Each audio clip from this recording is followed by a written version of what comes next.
لیکن اس کے ساتھ ساتھ آج خاص طور پہ میں جو اللہ کی مرضی ہے جو لوگ وفات پا جاتے ہیں اس بیماری کی وجہ سے، ان کی میت کی جو ہینڈلنگ ہے اور ان کی جو تدفین ہے اور ان کو جو غسل دینے کے بارے میں جو ہدایات ہیں ان کا میں آپ کے سامنے اعادہ کرنا چاہتا ہوں، ان کو وہ آپ کے سامنے رکھنا چاہتا ہوں۔ سب سے پہلے آپ کو تھوڑی سی تفصیل بتا دوں کہ موجودہ صورتحال ہے کیا۔ پاکستان میں جی اس وقت جو ٹوٹل ٹیسٹ ابھی تک ہو سکے ہیں وہ تقریباً 5,20,000 سے تجاوز کر چکے ہیں، اور اس میں تقریباً 64,000 سے زائد جو ہیں وہ کنفرمڈ کیسز ہیں، اور یہ کیسز جو ہیں جی ان میں بتدریج اضافہ ہو رہا ہے۔ ٹیسٹنگ ہماری جو ہے عید کی چھٹیوں کے دوران ذرا نیچے چلی گئی تھی، لیکن اب وہ بتدریج دوبارہ اوپر جا رہی ہے، اور پچھلے 24 گھنٹوں کے اندر جو ہمارے کیسز کنفرم ہمارے سامنے آئے ہیں وہ 2,636 کیسز ہیں۔ یہ ایک بڑی تعداد ہے، اور اب تک جو پاکستان میں کسی بھی ایک دن جو میکسیمم تعداد کیسز کی ہے یہ وہ نمبر ہے۔ پچھلے 24 گھنٹے کے اندر میکسیمم کیسز جو ہیں پاکستان میں آئے ہیں 2,636۔ لیکن جس طرح عالمی سطح پہ ہم آپ کو بتاتے رہتے ہیں کہ اگر عالمی سطح پہ تقریباً 60 لاکھ لوگ جو ہیں وہ اگر اس وبا سے ان کو یہ کنفرمیشن ہے ان کیسز کے بارے میں عالمی سطح پہ، تو ان میں 3,62,000 سے زائد وفات ہو چکی ہیں۔ لیکن ان میں جو ٹوٹل کنفرمڈ کیسز ہیں ان میں تقریباً 43% جو کہ تقریباً 25 لاکھ کے قریب لوگ بنتے ہیں، یہ بالکل ریکور بھی ہو چکے ہیں۔ پاکستان میں بھی یہی صورتحال تقریباً کہ جو ہمارے 64,000 کنفرمڈ کیسز ہیں ان میں سے تقریباً 35% جو ہیں وہ مکمل طور پہ ریکور ہو چکے ہیں۔ لیکن اس کے ساتھ ساتھ جو ہمارے ہاں ڈیتھس ہیں، جو وفات ہو رہی ہیں، ان میں بتدریج اضافہ ہو رہا ہے۔ پچھلے 24 گھنٹوں کے اندر 57 ڈیتھس رپورٹ ہوئی ہیں پورے پاکستان سے۔ یہ بڑی تعداد ہے، اس سے زیادہ ایک دن میں ابھی تک ڈیتھ رپورٹس نہیں ہوئی۔ اچھا، یہ جو میں نے آپ کے سامنے اعداد و شمار رکھے ہیں، ان کو اگر میں خلاصتاً آپ کے سامنے مختصراً رکھوں تو 3 چیزیں واضح ہو رہی ہیں کہ میکسیمم کیسز پچھلے 24 گھنٹے کے اندر، جو اس وقت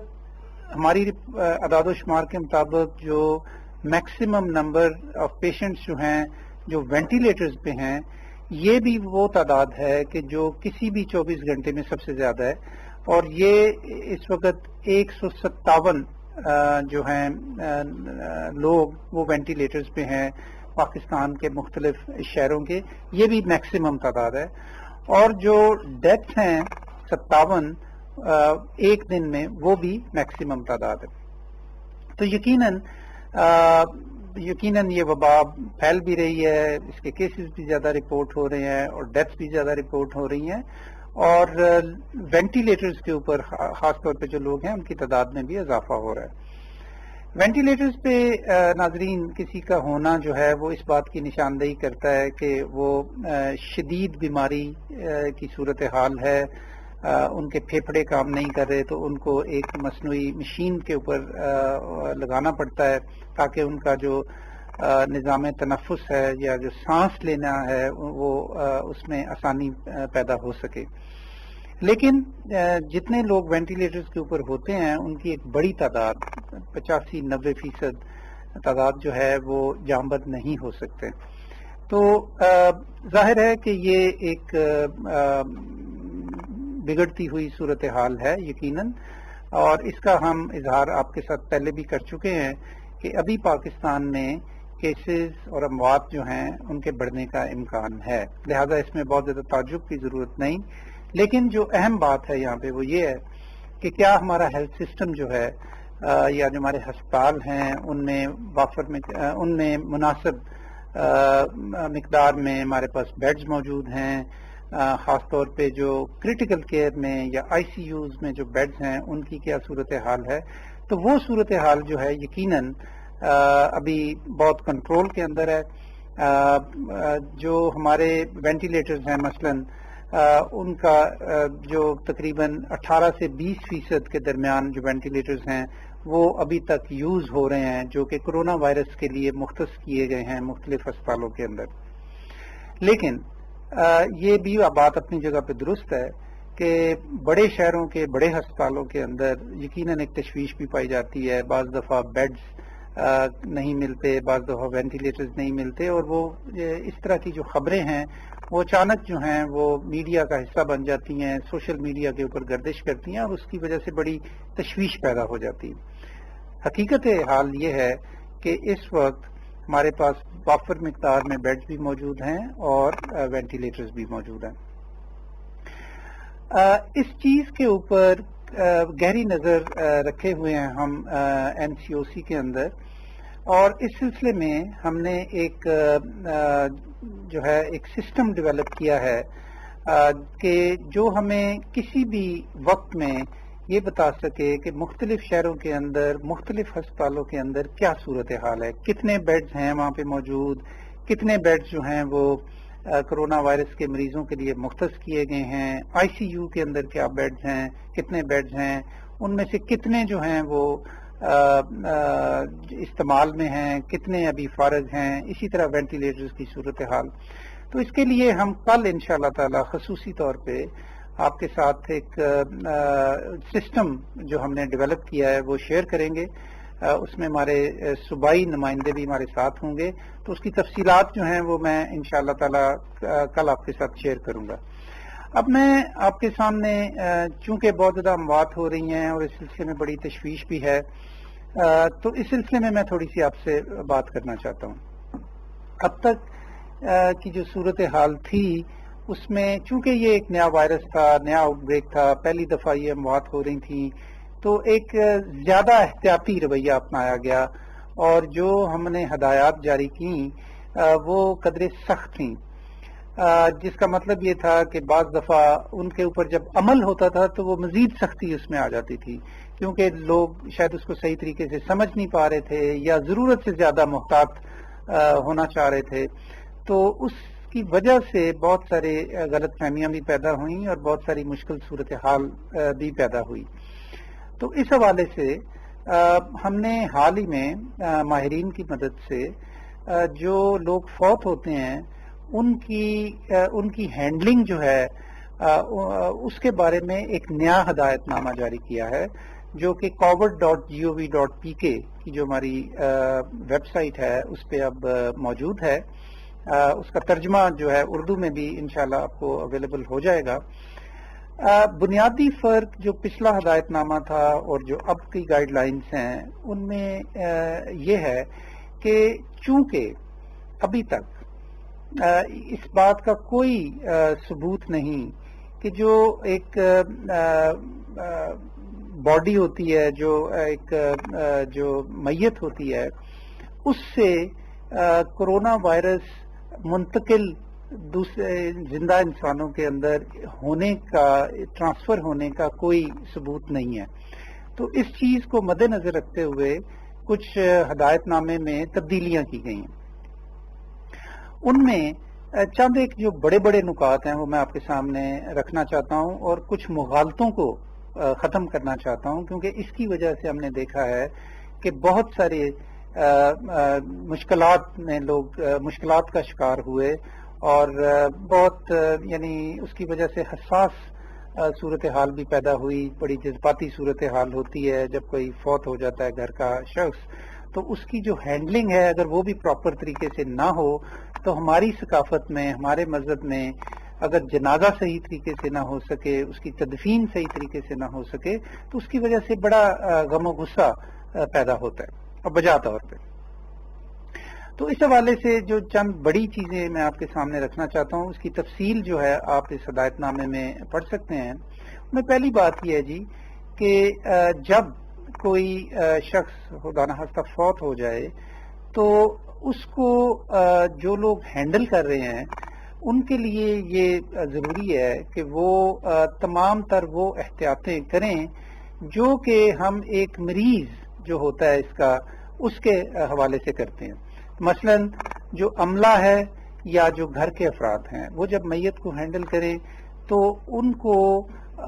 جو پرسنل پروٹیکشن اکوپمنٹ ہے، مثلا ماسک ہے یا دستانے ہیں، ان کا استعمال کرنا چاہیے. ایک بات. دوسری بات یہ کہ میت کو بہت زیادہ چھونا نہیں چاہیے، اور اس کے سلسلے میں بعض دفعہ جذباتی لوگ ہو جاتے ہیں، میت کو چومتے بھی ہیں یا اس کو بہت زیادہ چھوتے ہیں، تو یہ اس کی ممانعت ہے، یہ ایسا نہیں کرنا چاہیے. اور دوسرے یہ جو میں نے پہلے عرض کیا کہ آپ کو ماسک یا آپ کو دستانے پہننے جو ہیں اور گون جو ہے وہ پہننا ضروری ہے. دوسری بات جی جو بڑی اہم ہے وہ یہ ہے کہ کیا میت کو غسل دینا چاہیے یا نہیں. تو اس سلسلے میں کسی طرح کی کوئی ممانعت نہیں ہے. آپ بہت احتیاطی رویہ اپناتے ہوئے میت کو غسل بھی دے سکتے ہیں، جو کہ ہمارے مذہب میں جو طریقہ ہے اس کے مطابق. لیکن اس میں بھی جن لوگوں کے یہ کام سپرد کیا جائے کہ وہ میت کو غسل دیں تو ان کو بہت زیادہ احتیاط کی ضرورت ہے. ان کو بھی ماسک پہننا چاہیے، ان کو بھی گون پہننا چاہیے، ان کو بھی دستانے پہننے چاہیے. اور اگر اس میں کوشش یہ کرنی چاہیے کہ پانی کے چھینٹے نہ اڑیں، اور اگر اس بات کا امکان ہو تو آپ کو جو گوگلز ہیں یا جس کو ہم شیلڈ کہتے ہیں، فیس شیلڈ، اگر وہ پہن لی جائے تو بہت اچھی بات ہے. اور چونکہ جب غسل دیا جاتا ہے تو اس بات کا امکان تو ہوتا ہے کہ کچھ چھینٹیں اڑیں، لہذا گوگلز بھی ضرور اگر پہنی جائیں تو بہت اچھا ہے. تیسری چیز یہ ہے جی کہ ہمیں کفن جو ہے میت کے لیے وہ استعمال کرنا چاہیے یا نہیں کرنا چاہیے. تو اس سلسلے میں بھی قطعاً کوئی ممانعت نہیں ہے. جس طرح ہم عام میت کو کفن پہناتے ہیں اسی طریقے کے مطابق ہمیں کووڈ-19 یا کرونا وائرس کی وجہ سے اگر کوئی شخص فوت ہوا ہے تو اس کو بھی اسی طرح غسل بھی دینا چاہیے ان احتیاطوں کے ساتھ جن کا میں نے ذکر کیا، اور ان کو کفن بھی پہنانا چاہیے. اس کے بعد کا مرحلہ یہ ہے کہ ظاہر ہے کہ میت کو ٹرانسپورٹ کرنا ہوتا ہے قبرستان تک. تو اس کے لیے بھی احتیاط سے بالکل عام طریقے سے آپ میت کو ٹرانسفر کریں، قبر تک لے کر جائیں، اور وہاں پہ ظاہر ہے کہ پھر جو ہے میت کو قبر میں اتارنا ہوتا ہے. اس کے لیے بھی جو لوگ یہ ذمہ داری لیں کہ انہوں نے اس میت کو اٹھا کے قبر میں اتارنا ہے، ان کے لیے احتیاط ضروری ہے.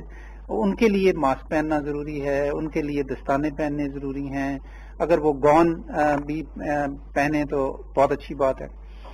اچھا، وہ جب قبر میں اتار دیں تو اس کے بعد ظاہر ہے کہ ان کو دفنایا جاتا ہے، مٹی ڈالی جاتی ہے، اور اس کے بعد پھر جنازہ، اس سے پہلے جنازہ بھی پڑھا جاتا ہے. تو اس میں ہم آپ کو یہ بتانا چاہتے ہیں کہ چونکہ ہم یہ کہتے ہیں کہ پرہجوم کوئی بھی جگہ نہیں ہونی چاہیے اور ہجوم پہ ممانعت بھی ہے، تو جو جنازے ہیں وہ بھی مختصر ترین ہونے چاہیے. دوسرے لفظوں میں میں یہ بھی کہہ رہا ہوں کہ گھر کے افراد کو، جو قریبی فیملی کے لوگ ہیں، ان کو جنازہ میں جانے اور جنازہ پڑھنے اور میت کی ہمراہی کرنے میں کسی قسم کی کوئی ممانعت نہیں ہے. یہ بہت ضروری ہے کیونکہ بعض جگہوں